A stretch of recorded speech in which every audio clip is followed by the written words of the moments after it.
What up, my guys? Welcome to another show, man. It's NBA Talk with Jay and the Shark. We're here. It's Wednesday morning. We're trying to get some cash.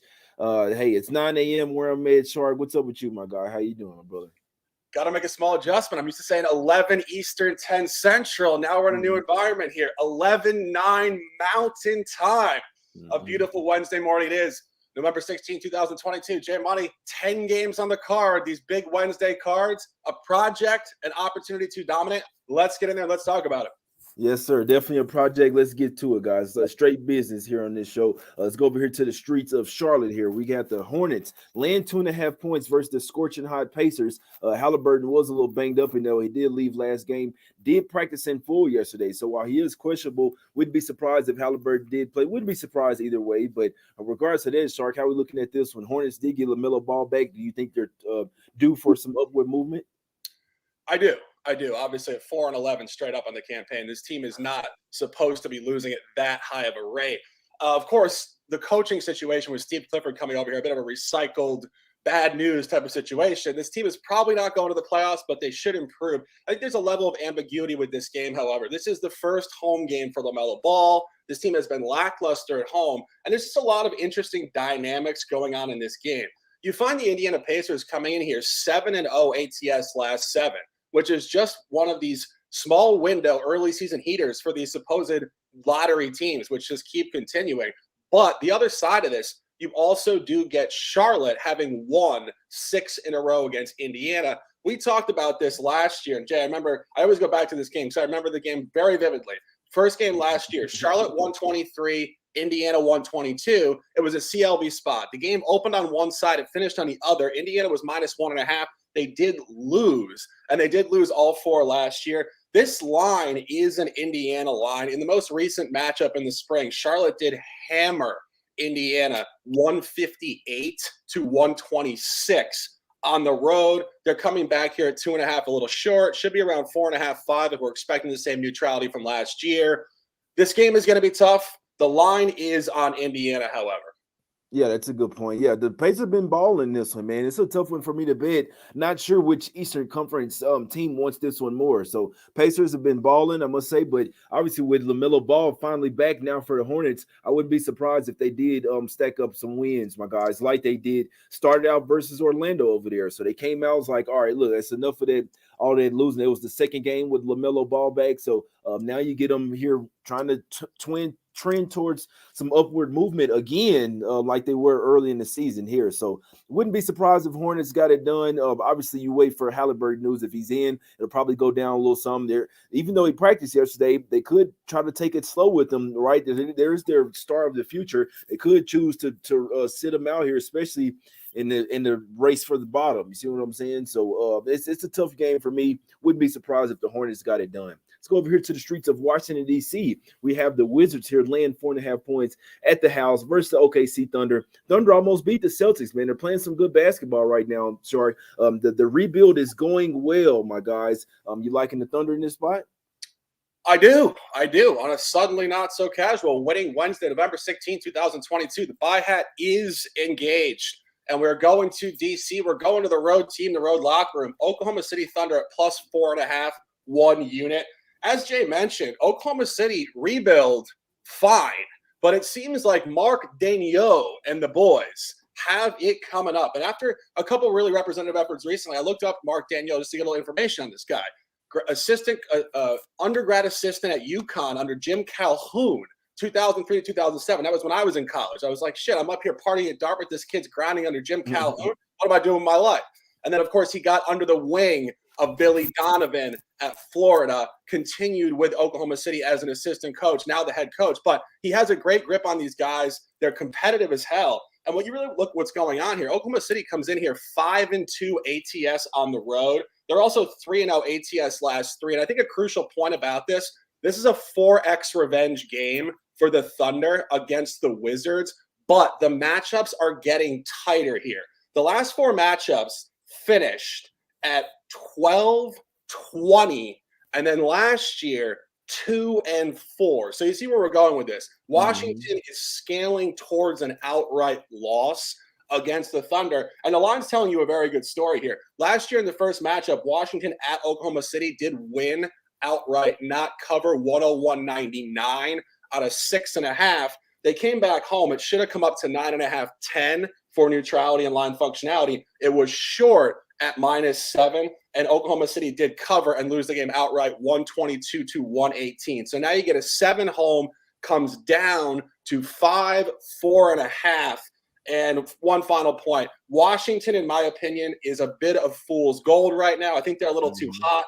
Washington is 4-0 straight up last 4, 4-0 ATS last 4, and Washington is also 3-0 home against the West. Key point, though, Jay, against Dallas, against Memphis, and I believe against Phoenix, too. Don't check me on that. But the key point, all contenders. This is the first time they're laying significant points at home. It's a letdown spot. I think the Thunder get this one outright tonight.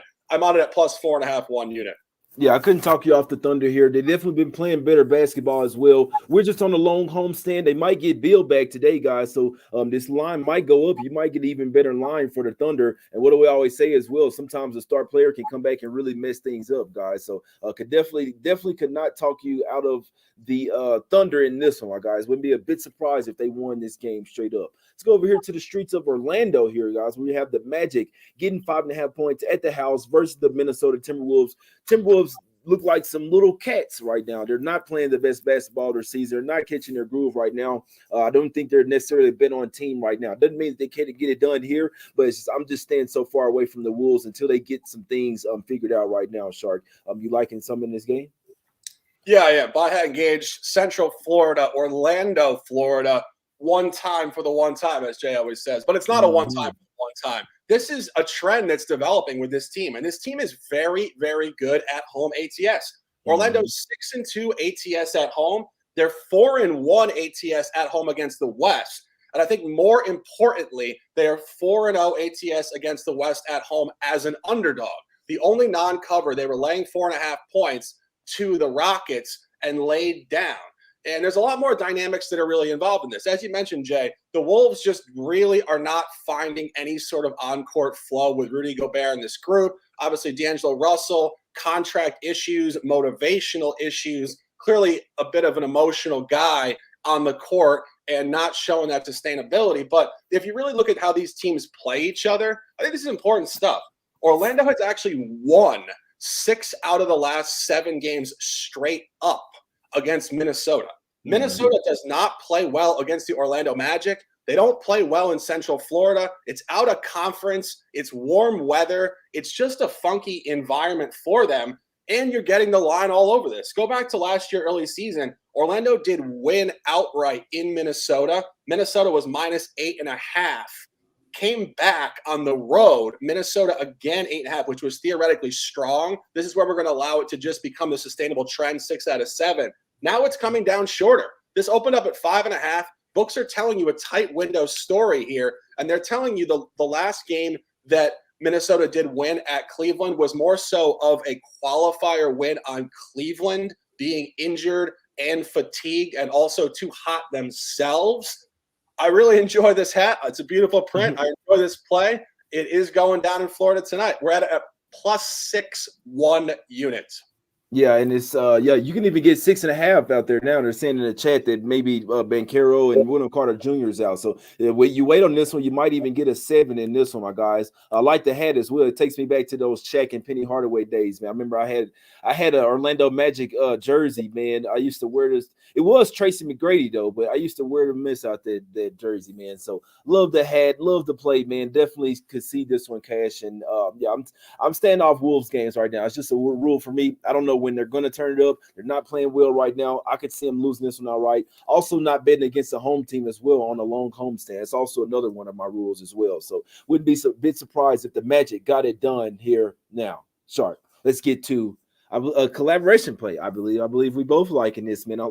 I hopped on Hawks last night plus the 2, but we always go official with the lines that are right now. So hey, we get 3, man. But regardless, man, public. I see this as a public spot for the Celtics. Shark. I think they're teetering on a loss, as seen by the at home versus the Thunder in the last game. If 1-7 straight, a lot of distractions. Jay Money here to bring you the inside info. Jason Tatum late night at the Duke Kansas game. I'm like, oh, okay, where's the game in play? Is it Atlanta? No, it's being played in Indianapolis. So he's probably flying in late with the team, a little bit disconnected, probably not the same rest advantage. Marcus Smart banged up, Jaylen Brown banged up. Give me the Hawks here, plus the 3. Home team is also 6-0 straight up and against the spread last 6 meetings here, Shark. Why do you like the Hawks here? Are we flying with the Hawks today?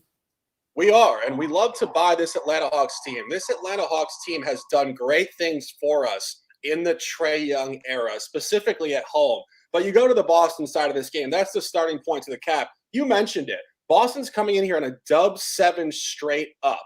But in my opinion, as Jay said, and it is full alignment, they are teetering on the edge of a loss. After a couple home blowouts Wednesday and Friday last week against Detroit and Denver, at Detroit, 117-108. Lackluster, had to rely on Jason Tatum for 43 points, full heat check nation there.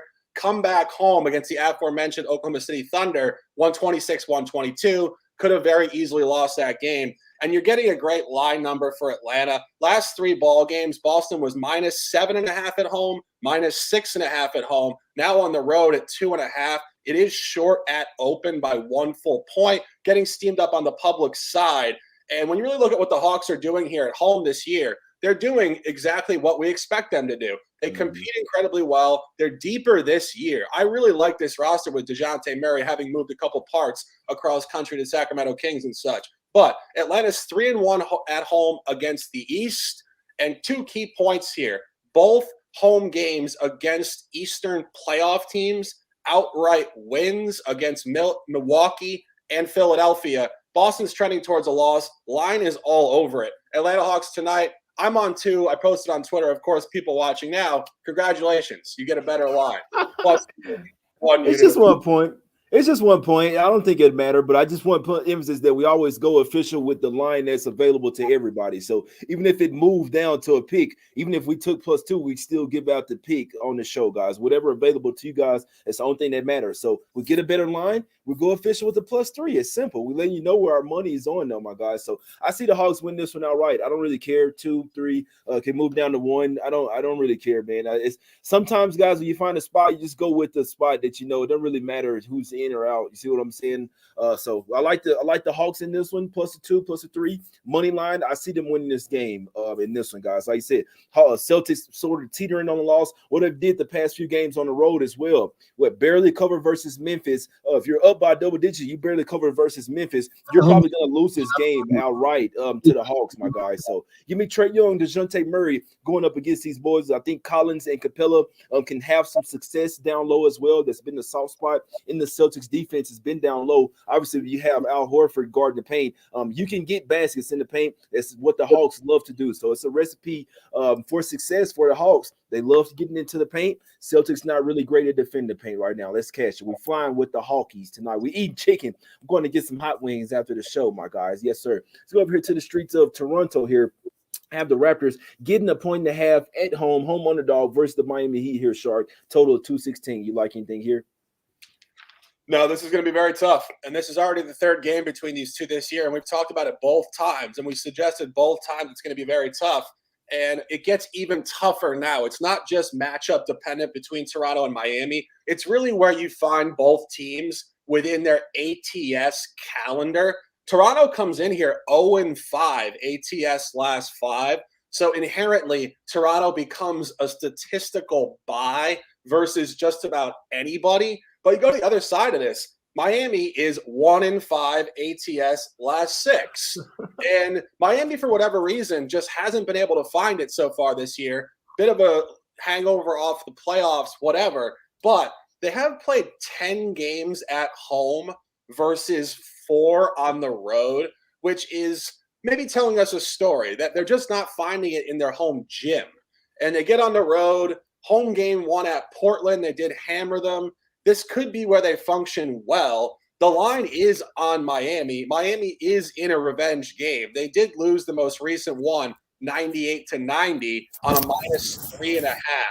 Now they come back at -1.5 on the road. Again, this should be about a pick 'em for a Toronto take neutrality. We could even see Toronto favored here, 1 or 2 historically for a Toronto take. It's a Miami number. It's going to be tight. Free play here. I am taking Miami, however.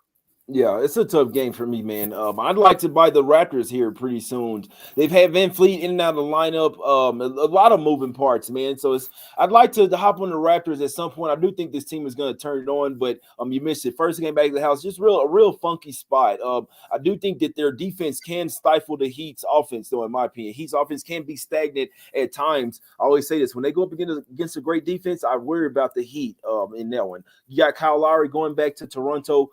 It's I don't know. I'm not sure what's going on with the Heat team. I'd like to take the Raptors here, but it's not a game that I'm super strong on or like to bet. Too many moving parts in and out for the Raptors as well, guys. They got a Chua banged up.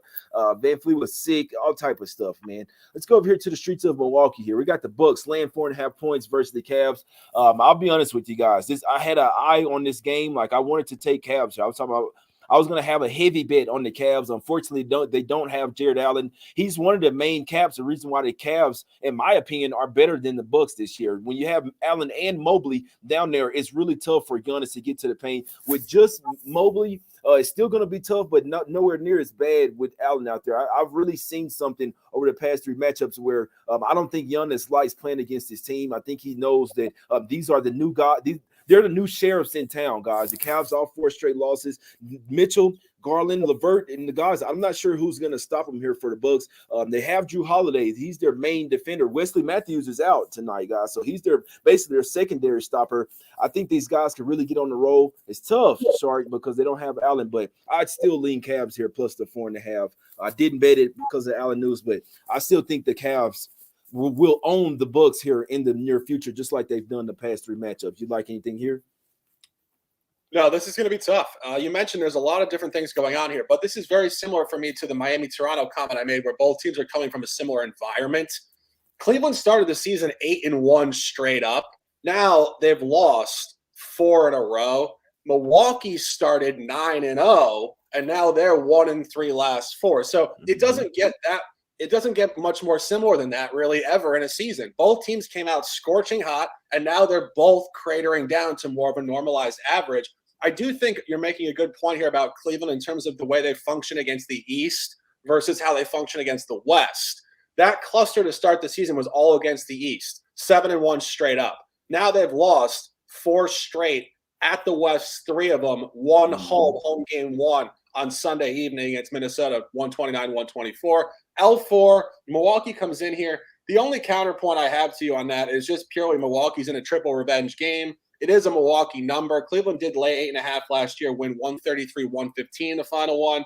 Milwaukee's been terrible as a favorite in this series. They're 0-2 last 2. Cleveland was 2-0 as a favorite last year. Of course, Cleveland an underdog now.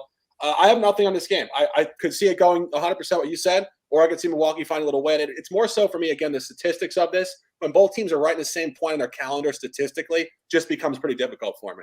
Yeah, that's a good point. Yeah, Cavs off 4 straight losses. They rested Allen and Donovan Mitchell in the last game. I think they were kind of looking ahead to this game. Obviously, it's a much bigger spot as well. You're going up against the Western Conference team. They didn't really care. That showed me all the more that they're going to want this game, guys. Division rival as well. They know that the Bucks are one of the top tier teams in the East. Somewhat of a measuring stick game. Like I said, this was a Cavs spot for me. I know I just said it didn't really matter who's in or out of the lineup. Mainly, my cap is Allen, because I don't think Giannis doesn't want to smoke with Allen and Mobley, not those two together. I'm telling you this right now. And then the fact you got the 3-head monster guards scoring, Mitchell, Garland, and LeVert. Bucks aren't going to be able to stop that shit, man. So I'd still lean Cavs. I did end up staying off the game, guys, but I just wanted to let you know this was the game that I was eyeing on Wednesday for a heavy bet. Cavs plus the 4.5. I'd still lean their way. I think they're going to continue to own the Bucks here in the near future, guys. Let's go over here to the streets of New Orleans here. Pelicans took care of us yesterday, guys. Pelicans land 3 at the house again versus the Bulls in this one on a back-to-back. Hadn't really played well in back-to-backs at the house.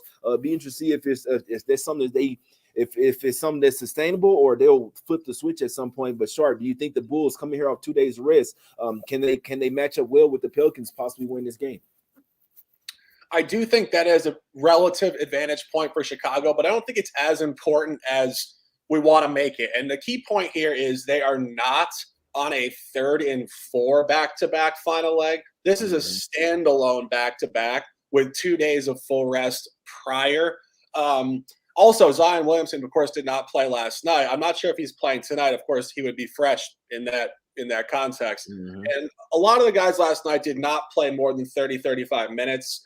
I think that they did ration that time out because they knew they had a game tonight. There's just a lot of moving parts here. Chicago hasn't played a lot of road games at the West. They did lose outright at the Spurs as a favorite. This is a New Orleans line. The previous game, Chicago did open at -1. It got steamed to New Orleans at -2, which was very tight on the final line. New Orleans did push in the fourth quarter and win 115-111. Now you get a 4.5 open here. It's a 5.5 gap at open. It's telling you a New Orleans story. I'm not sure how applicable that is. I would lean New Orleans if I had a free play on this number. Don't love the fact that Chicago has a double revenge game and a one-off revenge game within this season in a really tight window, which should theoretically be an inspired spot for them. It's just a tough game. There's not really a great transparent angle here. I'm right there with you. This is what we mean by guys, that sometimes a tough game, and it means that you don't have to bet it. It's a toss-up type game. We can see it going either way. This is a great game to watch. Two great teams, maybe learn something about the future. But it's really, I mean, I'm not betting against the Pelicans here on this homestand where they've talked about that they want to stack up some wins here at the house. Shark talked about it. Maybe they obviously they knew that they're playing the Bulls tomorrow. You know what I'm saying? Kind of controlled that game yesterday, especially in the second half. So maybe they kind of got off some minutes or whatever, and maybe rested Zion for tonight. But it is a possibility they could rest someone else and have Zion come back as well, guys. So tough game to bet. I wouldn't suggest betting it. Could literally see it going either way. Great game to watch, but it's a strict gamble. We're not trying to gamble with our money. We're trying to go with the plays like we'd be surprised if this shit didn't hit. You see what I'm saying? So let's get to the next game here. Let's go over to the streets of Dallas here. We got the Mavs laying 9. The line opened up at 10.5. Is this since come down to 9? Rockets, not sure what to do with them right now. They're not. It's pretty close for them firing their coach. In theory, you would like to buy the Rockets here with the Mavs they're on a back-to-back at the house, but they have a bigger game on versus the Nuggets on deck. It's crazy because I remember taking a spot with the Rockets in this exact same situation last year. They were getting 10.5. They lost the game by 10. So they did have the lead, whatever, but kind of lost it late. Made me sweat. They did cover though. In theory, you'd like to buy the Rockets here. I just worry about their motivation. Guys like Eric Gordon being on a bad team is starting to really frustrate them here, Shark. Do you think that this is a spot where the Mavs should blow out the Rockets, or can they keep this one close? I think you're making a great point. That was the first thing that I took notice of when I started handicapping this game last night, is just how sharp these numbers are at home for Dallas against Houston. And in fact, 3 out of the last 4 matchups last year, Dallas did lay, as you said, 10.5, 11, 11 again, and 10 again. So the books are just telling us pretty much when these two teams play, this is going to be your line. It's going to be one bucket right around it. As you mentioned, that 10.5, 11 in the first matchup last year, 116-106. Houston did not cover by a half point or 1, depending on your line there. Came back 2 times later. There was one outlier. Dallas 130-106 on the road on a short -3. Luka Doncic did not play in that game. And, of course, we know this. Sirac was on ice. Diddy was in the locker room in Houston. They got their ass hammered by 24 points. But final 2 matchups, Dallas again -11, 113-100, right on the number. And the final one, a bit of an outlier as well. Dallas 110-91 on a 10. And I think the takeaway from this, outside of just zooming into this divisional matchup, Houston is on a 4x revenge game. Houston has been bad ATS at the West, 1-5. But we had New Orleans the other day, and it was definitely a backdoor. New Orleans went on a very, very quick run to end the game and cover that. But I think the takeaway here is when you look at Houston on the road at the West, they're very much right on the number. A lot of these games have been right down to the wire. At Utah, they're at 7.5. It finished 109-101. At Portland, they were getting about, 10, something like that, 125-111. At LA, cover. At Minnesota, right around a 9, 129-117, 12 final. And, of course, New Orleans, 10.5 by 13. This is going to be tight. And, Jay, we've talked about this throughout the entire season so far.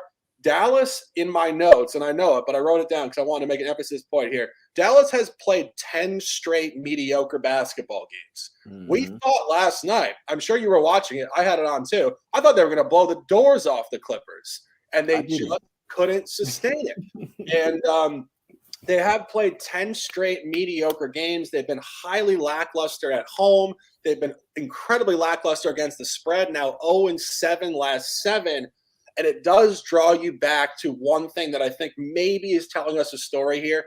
The last 4-quarter good game they did play was their only other divisional home game of the year. It was the second game of the season. You had it and I had it against Memphis, 137-96.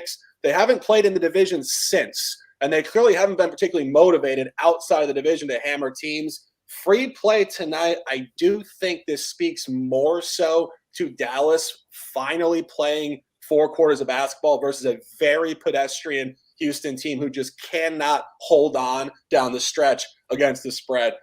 That would be a free play. I'm definitely not on this game myself, however. Yeah, no, it's a tough game. This I can tell you just as a basketball player, the Mavs had to win 2 games last night. When you get up by 24, 25 points and it's literally a tie game or you actually lose the lead, you have to come back. So you basically exert all the energy to come out there and smoke them. They did that, like I say, but then you kind of have that element of, oh, the game's already over. Let's get ready for tomorrow's game, whatever. And then you don't bring your best game in the second half. What did it do? The Clippers come all the way back. Like I say, even take the lead in that one. So you have to get up again. You basically playing 2 basketball games in one game. You got up, you let down, then you had to get up again to ensure that you won the game. In theory, this will be a letdown spot for me. They also hinted that maybe Dinwiddie or Luka is sitting, and why wouldn't you, right? This is a very uninspiring game. It's early season.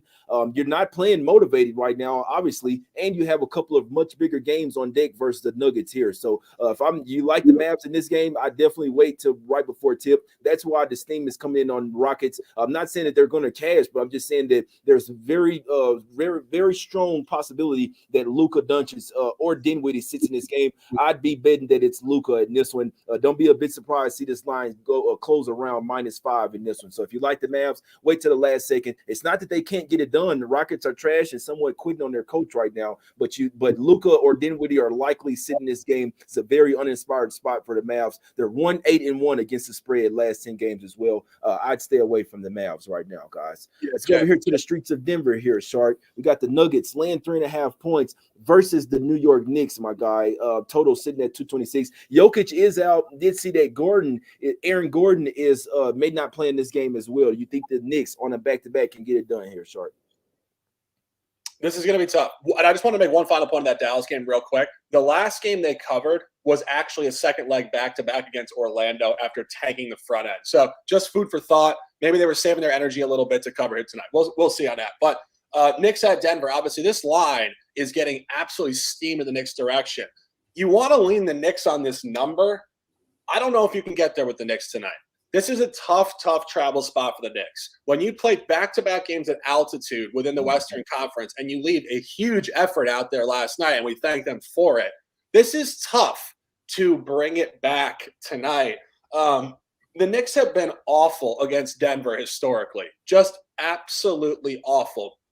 And this is kind of what I was saying about Minnesota against Orlando out of conference. Sometimes out-of-conference opponents just don't play well against each other. And the Knicks have lost 9 straight to Denver. The Knicks haven't won a game in Denver since 2006. So, I mean, just think about that. That's a lot of time. That's 16, 17 years of inability to play ball in Denver. And that, of course, it's not Thibodeau. It's not these guys. Most of the guys on this roster were, in grade school at that point in time. But it's just the travel from New York City out west.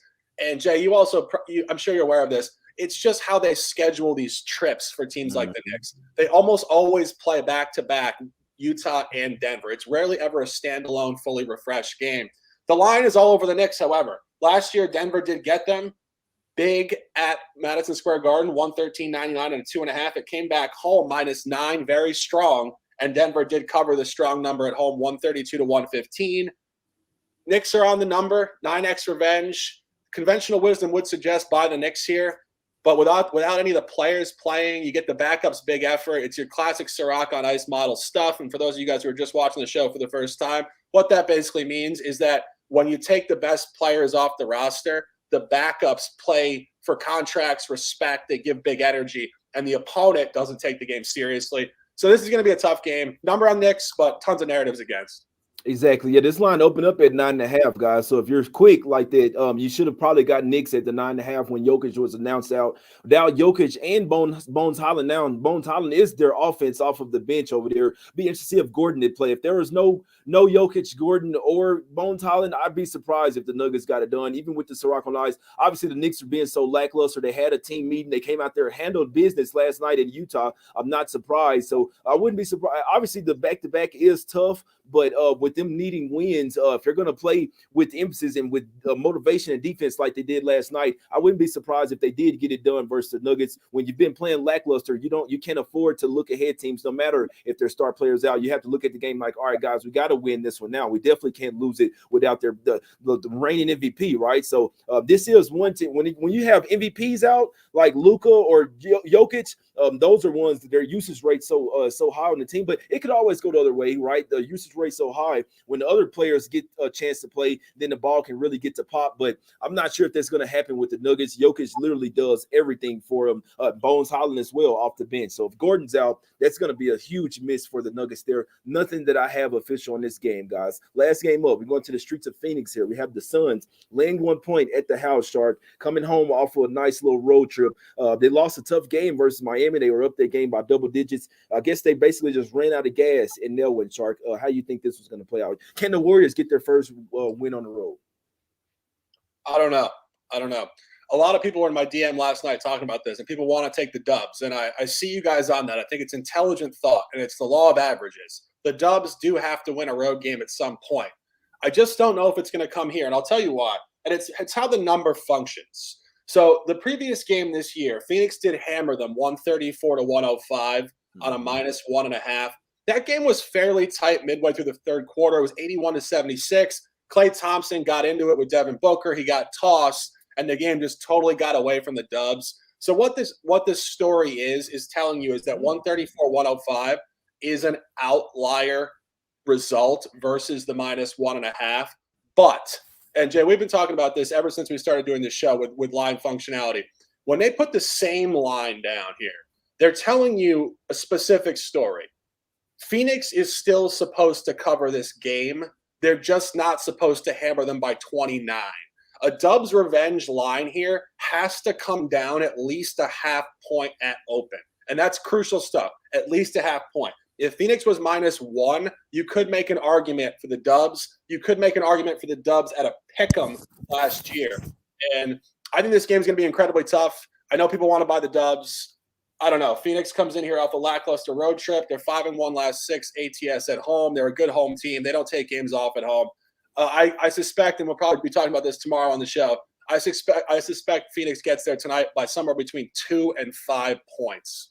Yeah, that's a good point. Sure. I just got a question real quick. I don't want to make the show too long. I like to keep it somewhere around 30 minutes. But in theory, when you win on blowout and they don't move the line towards you, wouldn't you say that even just the same line would speak more towards the team that got blown out, since it's not going towards Phoenix here? I think the reason is there's a first game back. So first off, this team has injuries, right? There is definitely injuries that are baked into the line. So we don't know if Chris Paul's going to play. This line is going to go up some for Phoenix if he's ruled in. He's game time decision. I believe he sat out the past couple games. They're without Cam Johnson now and Landry Shamet. So I definitely believe Cam Johnson was in for their first game around as well. So still, I feel like the line, even being the exact same, kind of shows, especially on such of a blowout. Remember, guys, I was on Phoenix in that game, and I'm not saying the Warriors are covered here. I just feel like it would tell something if it was if like basically the same line tells me the team that got blown out has the opportunity to bounce back here. What do you think about that? There's a lot going on. And, having done this in my own camp here, in my own project for close to 7 years now, I learn every day how the line tells you a story. And I learned specifically how much, just again, that half point matters. Just trust me on this. They would move it at open at least a half point towards the Dubs if they're telling you Dubs have movement. And it's a key point because, again, if you look at how this line has been graded throughout this matchup, books are a little bit sketched out with these teams. And let me just take it back to last year very briefly. In the first matchup last year, Phoenix did get there on the Dubs at home on a -3.5, 104 to 96. The Dubs came back, and I believe we had this game last year in the revenge game at home. Dubs were -7, so you had a 10.5 gap there. That was the blowout line, and Dubs hammered them 118 to 96. Then the next game, Phoenix got a super strong 13 gap, -6 at home, and lost outright. I went through the box score because usually when the line functionality doesn't tell you a story, I go to the box score and I say, okay, was there an outlier in the game or not? There wasn't. The Dubs just hammered them. Books missed the line. Then the Books pulled it back to Phoenix on the road at -5. And here's where I'm getting to. 107-103. They won by 4 on a 5. So that was crazy sharp. So when we see Phoenix at home lay 6 and lose by 9 outright, that means that's an outlier result. The next one, 5-4, they nailed it. Last one, 1.5, they missed it by 27.5 points. That's another outlier. So books rarely miss back-to-back games, particularly within conference teams that play each other 4 times a year. Books are on this number tonight. They're telling you, again, as I said, that blowout was just a funky-ass spot. Dubs will compete here, but it's still not a Dubs line. It's just not. Got you. Yeah, I don't care about this game. I still lean Warriors. They haven't been playing well. What I tell you yesterday, guys, you don't bet a team first game back off of a road trip. It's simple as well. I can tell you that it's a rule of mine, guys. It's something I do. So it's Warriors or nothing for me here. In my opinion, if they open it up at the same line, especially off of a blowout, that kind of shows towards maybe the underdog catching line. No matter the teams, the matchups, or the previous history. In my opinion, that shows the fact that the underdog or the team that got blown out the first time around has a little bit more chance to come back this time. So I'd lean Warriors. Suns not in the best of spots in my opinion, but let's talk about some shirts, my guys. The promo code has ended, man, but if you hit me up, I'll still give you $10 off a shirt, man. Hit me up, jmoneyismoney.com, or just send me a DM, Jay and Shark shirts, Smack City, Us Against the Bookies, and let's get some cash, my guys. Now let's get to some free picks and get out of here. Shark, what you liking on tonight's card? Absolutely. 3 top plays, 9 words of lifestyle. Ride the wave, we get out of the water. We're taking the Orlando Magic at +6, 6.5 now. We got Atlanta. The buy hat is engaged down in Atlanta tonight. ESPN National, let's turn up boys, +2, +3. And Oklahoma City on the road, +4.5. Very good road team. Washington way too hot. 4x revenge. Line scaling towards Oklahoma City. I think they win the game outright tonight. We're on at 1 unit, +4.5. 37 minutes in the books. J Money winning Wednesday, 10-game card. Let's dominate, close them out, and thanks for another beautiful show, my guy. I love to do it. Yes, sir, man. Every single time, every single day, man. Winning Wednesday. I love it. Let's win every single Wednesday. Trying to win every single day, my guys. But yeah, only one play for me today. Hawks +2, +3 now. I see them winning this game outright. I like that it's I don't usually like betting national TV games, but if I am, I want to go against the very obvious side. Very obvious side would be Celtics here, especially on the dub 7. They've been mowing teams down, but they are teetering on the loss. I think it comes here versus the Hawks, who play teams, especially these top tier East teams, at the house really tough. Like I say, honorable mentions would be Cavs, man. I'd like to take the Cavs here. I was going to be all over this game, to be honest with you. Still might sprinkle on it personally, but like I'm talking about official top play, like 3-unit type shit. If Allen was in there, I'd still think the Cavs match up really well with the Bucks. Bucks are banged up. I know they're coming off a loss as well, but I still think the Cavs are the better team this year. Even without Allen, I'd still lean the Cavs here plus the 4.5. It's Mitchell, Garland, and LeVert getting whatever they want versus Bucks team, my guys. So let's see what happens in this one. Giannis and the boys could go crazy. I wouldn't mind if they did, because I'll take the Cavs next game. Next time around, guys, I'm telling you this, versus the Cavs, versus the Bucks, we're taking them full squad for sure, my guys. So heavy lean to the Cavs plus the 4.5, but only one play that I bet, that's Hawks plus the 2, plus the 3, my guys. Let's fly. If you can go get some chicken right now, let's cash, my guys. We appreciate everybody for tuning in. Hit the like button, subscribe. It's Us Against the Bookies, my guys. We will win. Let's get this cash.